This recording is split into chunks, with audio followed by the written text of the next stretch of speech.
c'est fatigant comme taf, mais il y a le côté construction monumentale, qui est quelque chose qui plaît, et la signification profonde quoi, d'abriter les gens en fait. Et j'aime beaucoup quand quelqu'un vient te voir en disant « Ok, j'aimerais bien que tu fasses la charpente de ma maison ». C'est cool, enfin, c'est pour abriter une famille, c'est quelque chose qui va durer des centaines d'années, c'est une belle preuve de confiance. Du coup, c'est lourd de sens, et en fait, à vivre au quotidien d'abriter les gens, c'est cool.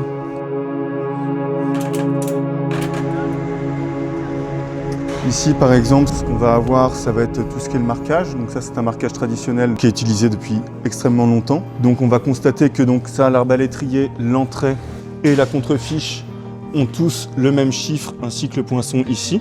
Et à chaque fois, ces chiffres-là vont être marqués en bas de la pièce. Donc juste avec ces données-là, en fait, ça donne beaucoup d'informations sur cette pièce de là, où est-ce qu'elle se situe dans la ferme. Ce qui est bien, c'est que du coup, on va être sur un marquage, une lisibilité qui peut même permettre que la personne qui va être en atelier, qui va réaliser la charpente, puisse confier le levage de la charpente à un autre charpentier. Sur les plans, du coup, il va y avoir juste quelques informations. Par exemple, ici, donc on va avoir toutes les marques qui sont comme ça. Sur la ferme d'après, c'est pareil. Toutes les marques, elles vont être du même côté de la pièce de bois.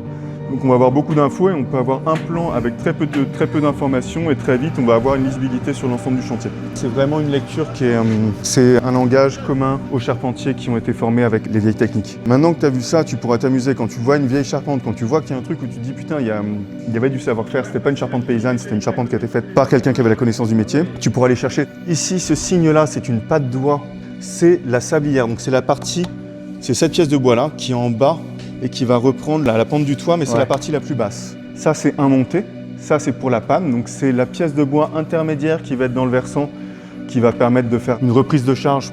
Et là-haut, du coup, on va avoir 1, 2, 3, 4 contre-marques avec un crochet.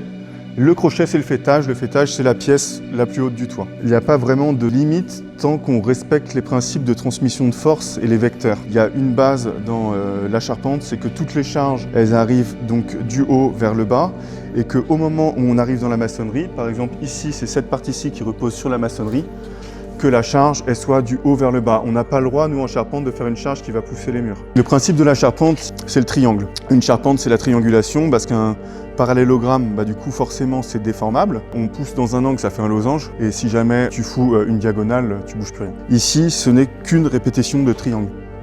Partout. Ouais, partout. C'est formé que de triangles. C'est que du triangle. Surtout au centre, c'est là que tu le vois vraiment. Voilà, c'est ça, parce que le triangle en lui-même est indéformable. Et ce qu'on veut, c'est que ce soit indéformable pour que la charge redescende d'aplomb sur les maçonneries.